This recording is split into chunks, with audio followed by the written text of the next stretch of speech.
Okay, and now we're just going to stream over to meet our mighty mystery friends.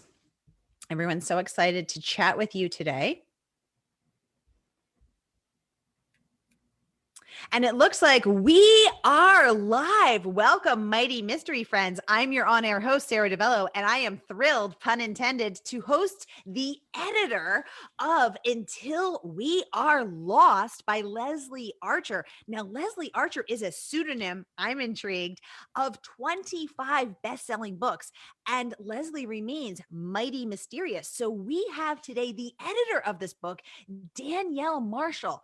Danielle, welcome. We are so thrilled to have you and to hear all about your work and all about your work on this book. Welcome to Mighty Mysteries.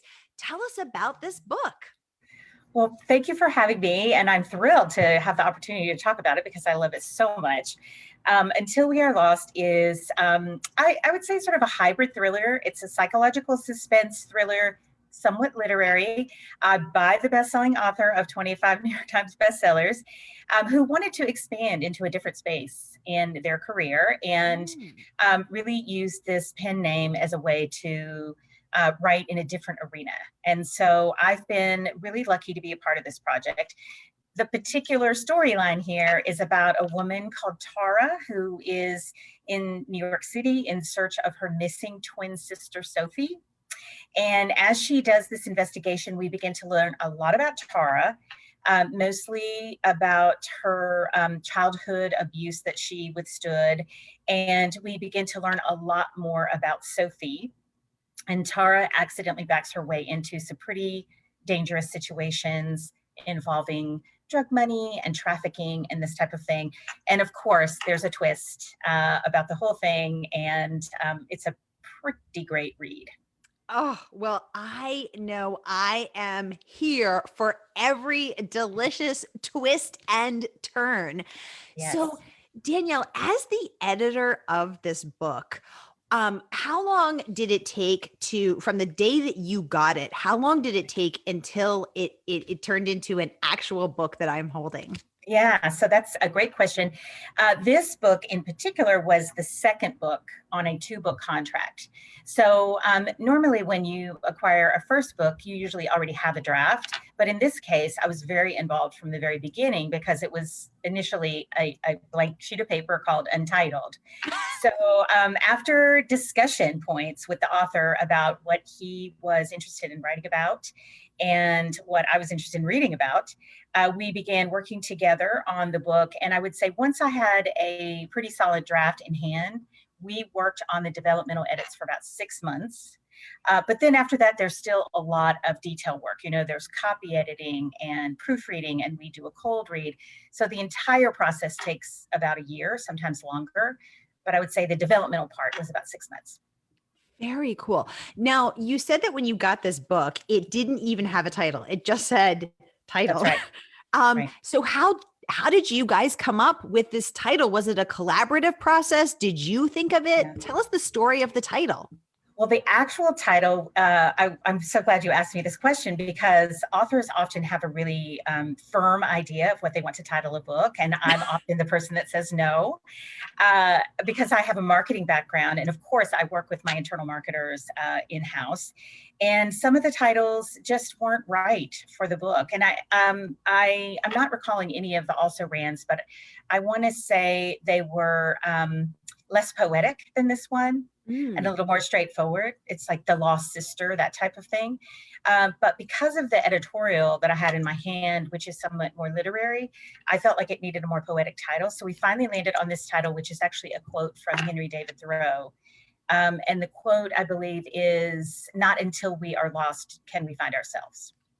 I may be paraphrasing there, but that's where the quote comes from. And it's perfectly suited to Tara and Sophie. Wow. Story. So this comes from a Thoreau quote. That's so cool. Yeah. And I didn't know that. Yeah. And the author was very much on board once we settled on this Thoreau quote. But initially, you know, it was a little bit of a back and forth. Authors have a very firm idea sometimes, and they're pretty attached to a title. And sometimes we have to collaborate on something new that we can both agree upon and be really excited about. Right. So did you think of the quote, the Thoreau quote? The author actually did. He wrote it in as a list of contenders, and it was for me, it stood out among the list. And so once I was excited about it, I got internal parties excited, and then we went forward. And when you hit on the right title, do you just know it in your bones? Is it a Absolutely. zing?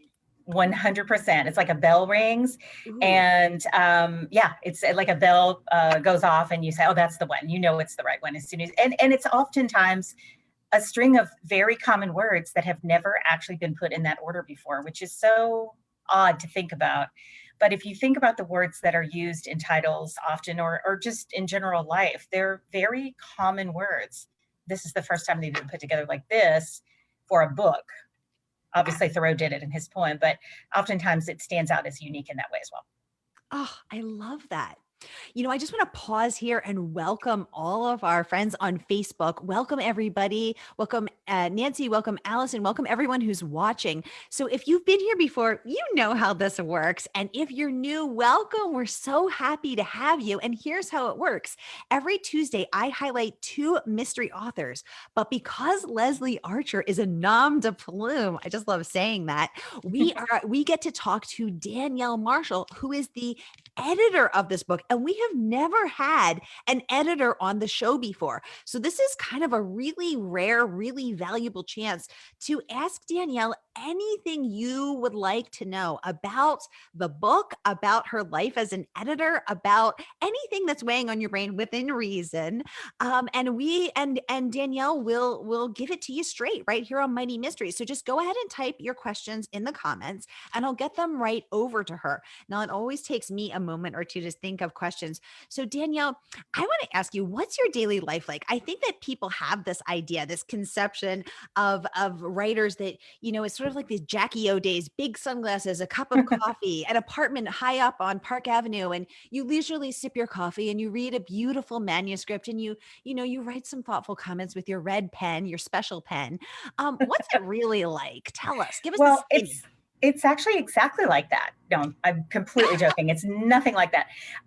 My life is filled with meetings and emails and troubleshooting things and moving things forward in a very list-oriented way. Mm.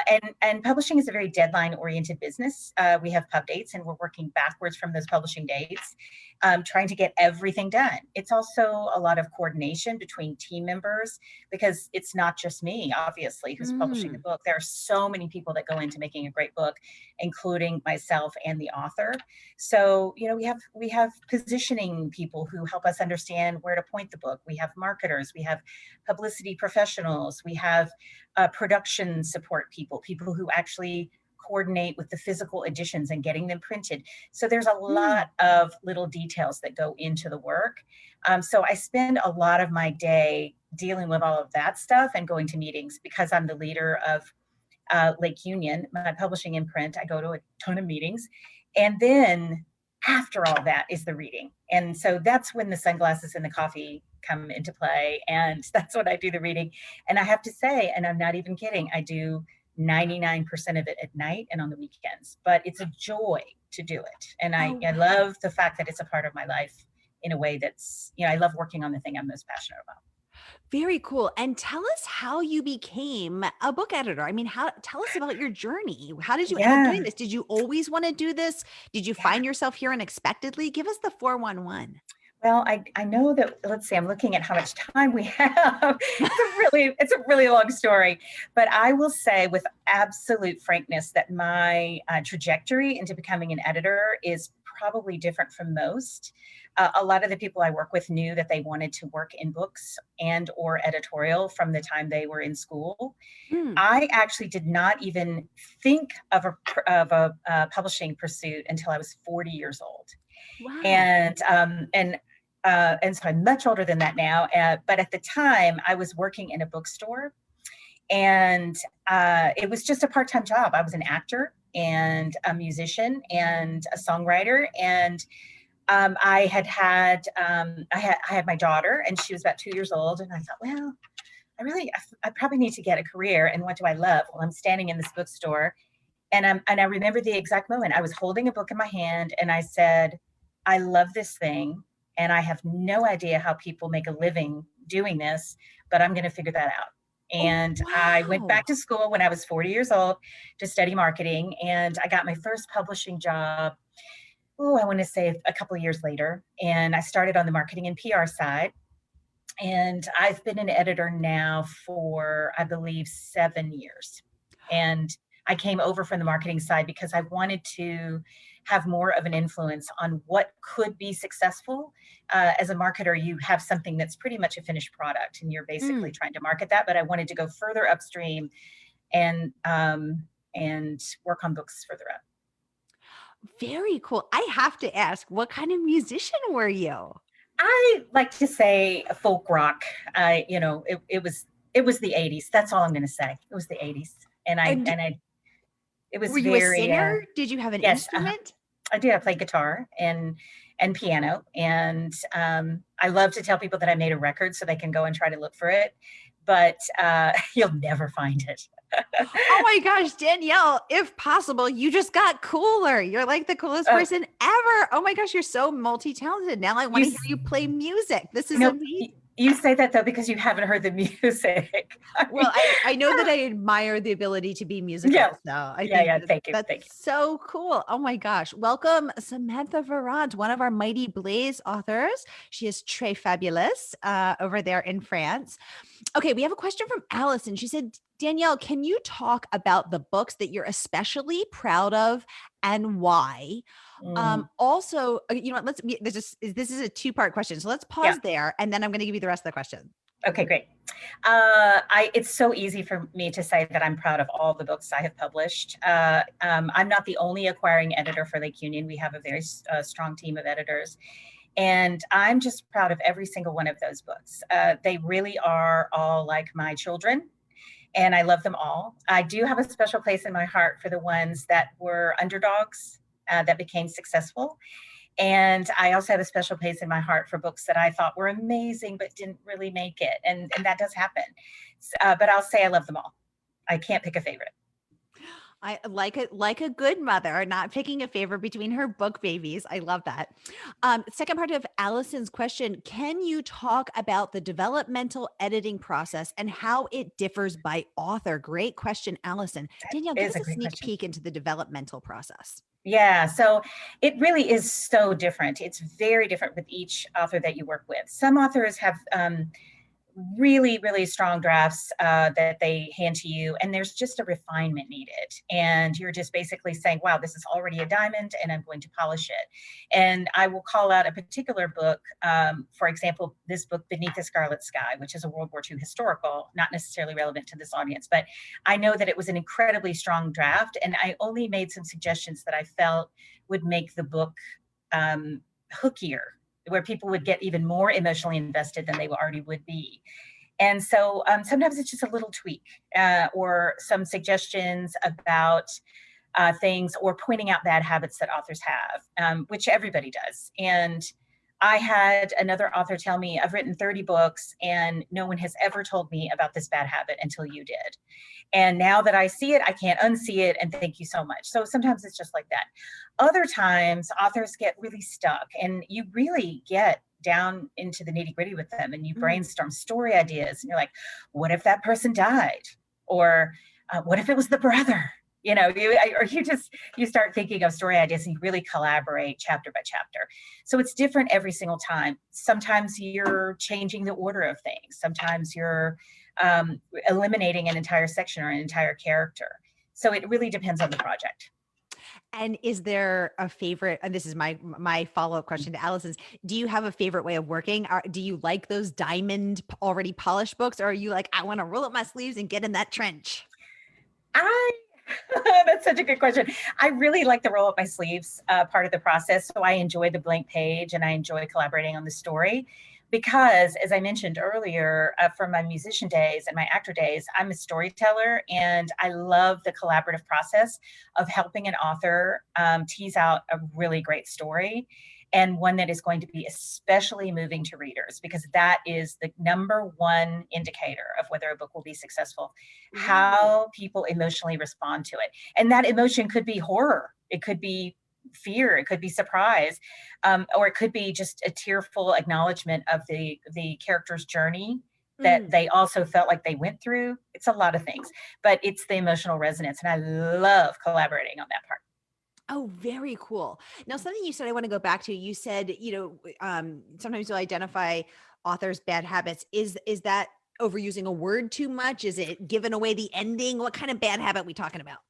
Well, some examples, yes, definitely overuse of words. I mean, you'll, for an example, I just edited a suspense book called In Another Light by A.J. Banner, and her main character often expressed her emotions by shrugging her shoulders. And when I searched the manuscript, she had used that phrase about 30 times. So as a reader, you start to see it over and over again, and it becomes annoying. So echoes, that's definitely a bad habit. I would say questions, when characters ask themselves questions. Why did he do that? Why did he leave the keys on the table? Does that mean he's the murderer? And saying that on the page, that's super annoying. And it pulls you out of the storytelling narrative. And it's best expressed as maybe an interior thought that is not a question. These are all opinions, by the way. It could be different, but these are the kinds of bad habits. Or maybe a sentence structure where there's a parenthetical aside in the middle of a sentence, or a way of saying a sentence that is very stylized that you use over and over and over again. So you need a variety of sentence styles.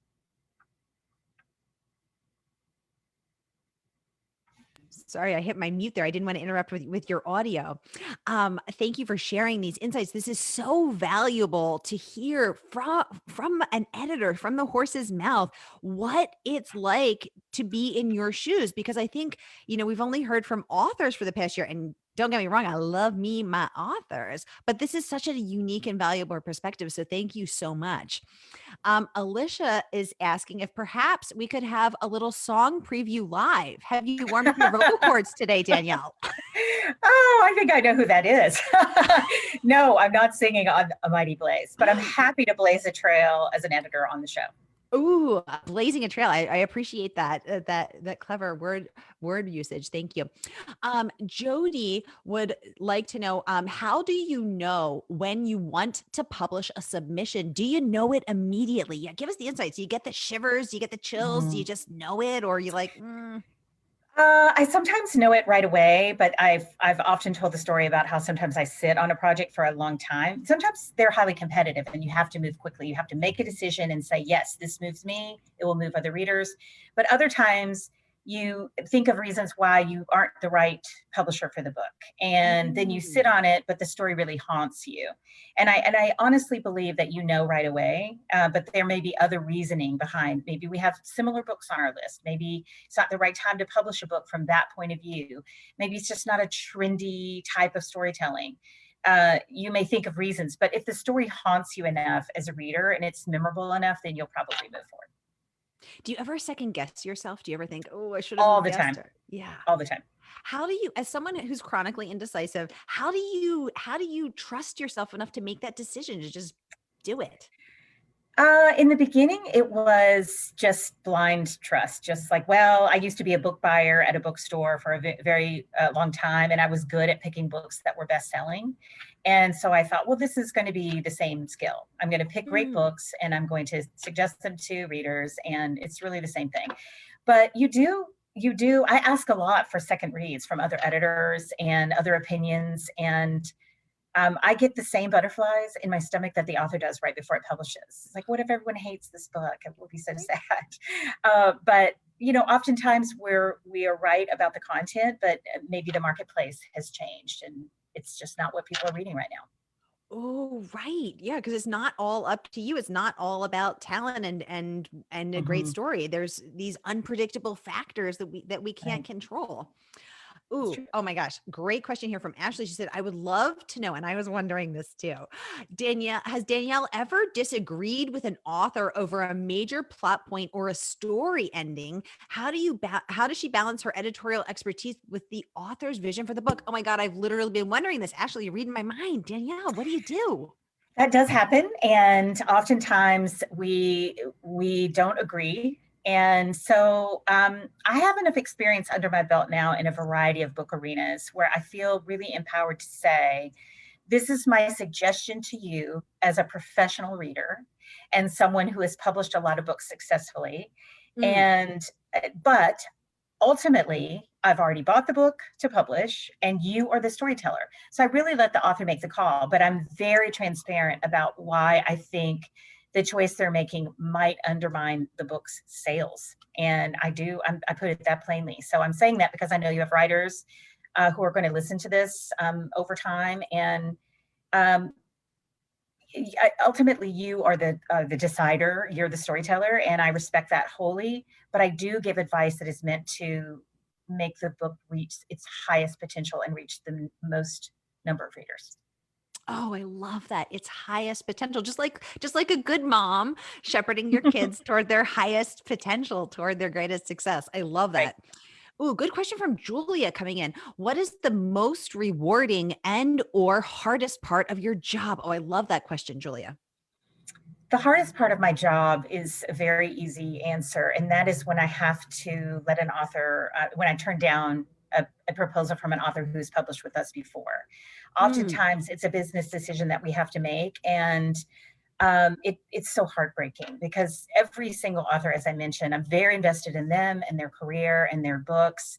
And I would say any book I have to turn down that I love the content, but I can't publish for a variety of other reasons. That's the hardest part.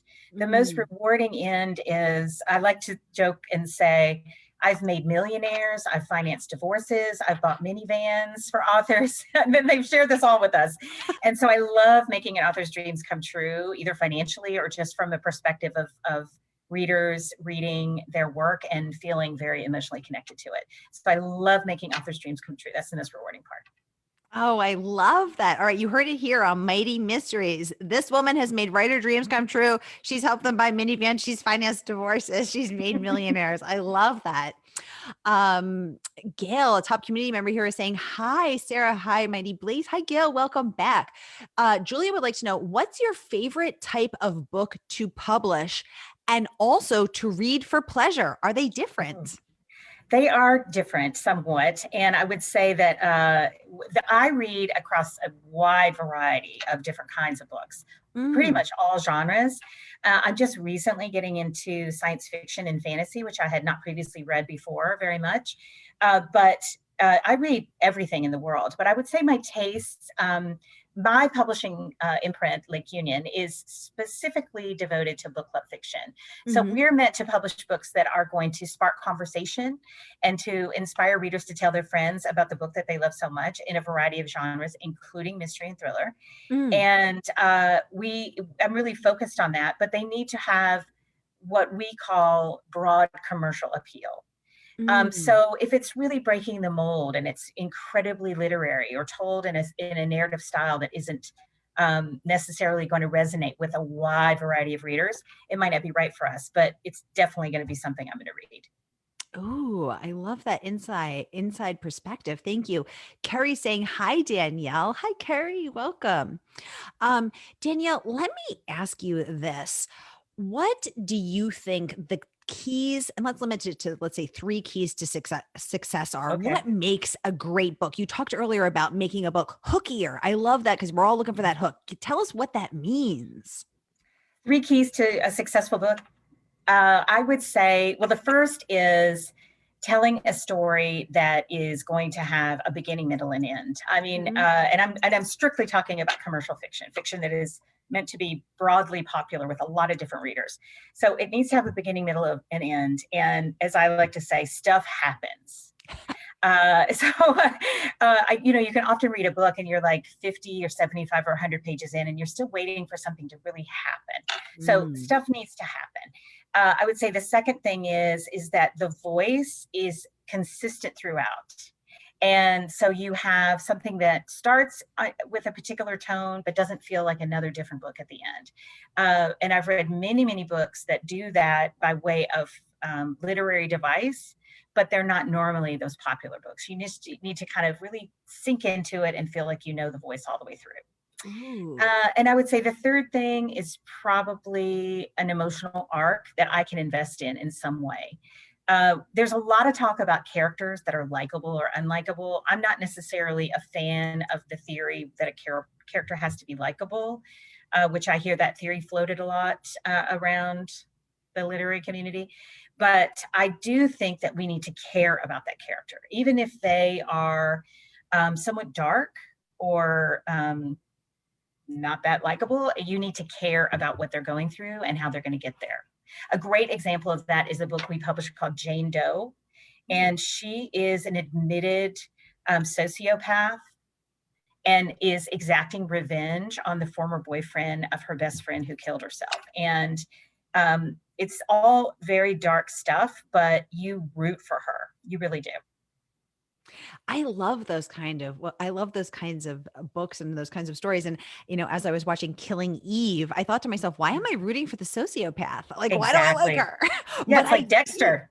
Dexter is a yes, serial killer that you are like, oh, you go. go So there's just Dexter. something about Jane Doe where you just really get invested in her, what she's doing and her life path. And there is some growth across the novel for her. But as a reader, we're just so invested in her getting her revenge. Oh, I love that. I think you've got a lot of fans here in the audience. Carrie's saying hi. Jennifer's saying hi, Danielle. Stina Holmes is saying hi, Danielle. Hi, Hi, Stina. welcome everybody. Welcome. So Danielle, let me ask you, what is your best advice for aspiring authors? I would say read a lot, write every single day, no matter what, even if it's terrible.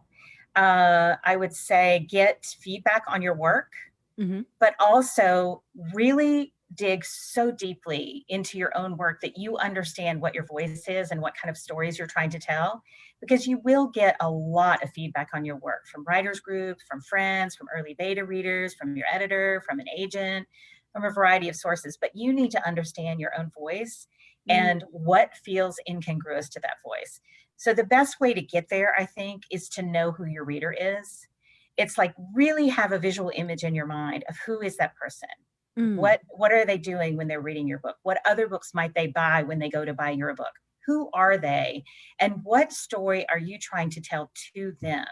And that way, when somebody gives you advice and it kind of stands out as something that doesn't feel like it would fit for your reader, it's easy to push back. But you definitely need to get feedback on your work. People are, writing is a very solitary task. And so you need that feedback. Oh, I love that. Dropping gems over here, Danielle Marshall. Let's bring it back to Until We Are Lost. What do you love about this book? So much. I mean, I literally could cry telling you about this book because I love Tara's journey so much. And for me, the book is less about the thrilling storyline about her discovery and her search for her sister, and then all of the hairy situations she gets into, and more about someone who undergoes terrible trauma and the realization that she can heal from that trauma and find peace. So it has this very deep emotional undercurrent, and Mm. it's written in a style that I find incredibly moving. There's a section in the middle that's a series of flashbacks. And as I edited the book, I know I've read the book maybe 4 or 5 or even 6 times, and I cried every single time in that section, every time. Wow. Which leads me to my next question with no spoilers. What is your favorite scene from this book? Is it that crying scene? Definitely the flashbacks where you're learning a lot more about Tara and how she got to the place that she's in. But I would say there's another scene that I don't want to spoil, but I would say, let's just say she gives somebody what is due, and it was really satisfying. So I was like, oh yeah, yeah, that. So I love that scene as well. All right, you heard it here on Mighty Mysteries. Danielle's two favorite scenes where Tara gives someone their what they're due, and the middle part where there's flashbacks and you learn how Tara became who she is. Yes. Soraya saying hi, Sonia saying hi, everyone. Hi, everyone. Welcome. It's so great to have you.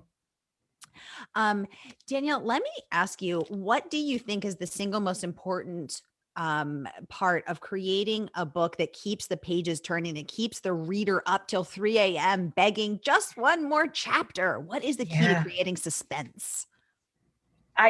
From my perspective, and again, one woman's opinion, it's what I said earlier, stuff happens. It's not a character musing on a situation.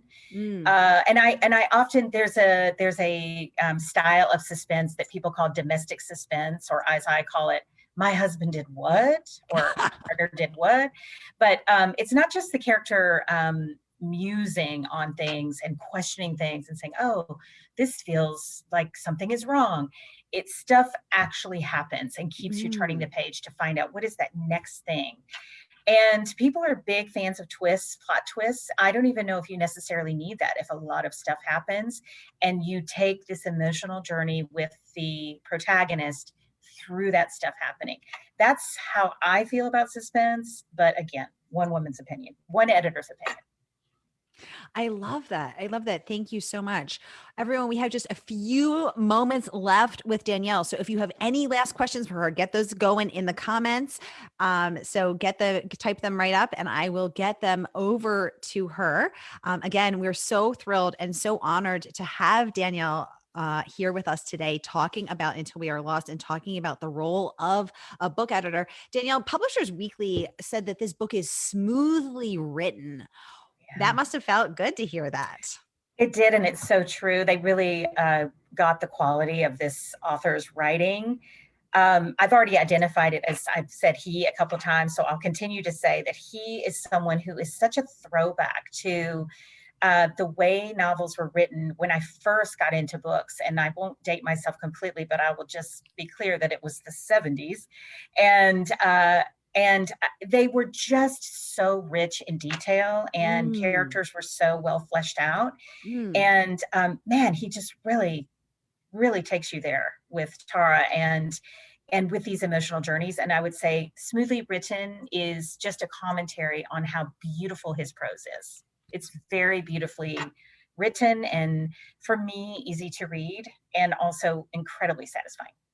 Oh, I love that. I love that. And I love that PW was able to hone right in on sort of the heart of this story. And I'm fascinated to learn that it is a he. I assumed incorrectly that Leslie was a cis woman. So fascinating to know. And I love seeing this trend of men writing women, strong female protagonists, strong female characters. I like seeing that on the page. I want to see more of that. So this is fantastic.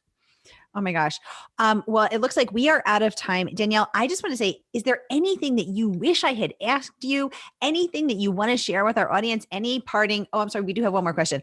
Alicia would like to know, how do you find time for pleasure reading when you have to read so much for work? Yeah. Yes. How do you do that? I do it on vacation and I call it OPBs, other people's books. And so I'm very strict about that. When I go on vacation, that's when I read other people's work.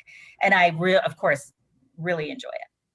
Oh, perfect. And do you have a few favorite authors or that you're reading right now you want to I did. share? I did want to mention to this audience that I'm super enjoying The Push. It's very popular right now. Ashley Audrain is her name, and I had not heard of this author before. This may be a debut. I'm not even clear about that, but it was recommended to me by a friend, and one of my fellow editors also read it and said it was amazing. And so I'm just loving it. So I'm going to give that big high five. I Ah, also I love this book called The Nix, Nix, The Nix. And it's another hybrid book that has a lot of thrilling elements, but is also quite literary and tells this very funny political story as well. So ooh. I recommend that as well. That sounds fantastic. Oh my gosh. Well, and high praise. I'm sure when I tweet this out later and tag them, they are going to be extra honored to have you shouting out their book. So that's fantastic. Danielle Marshall, thank you so much for coming on Mighty Mysteries today to tell us all about Until We Are Lost and to tell us about your fascinating career and work as a book editor. This has been such a unique, valuable, and fascinating glimpse into the world of the book, into the world of the book editor, into your world. So thank you so much for coming on to Mighty Mysteries. And I hope that you'll come back sometime. Thank you so much for having me. It was super fun. Have a great day, everybody.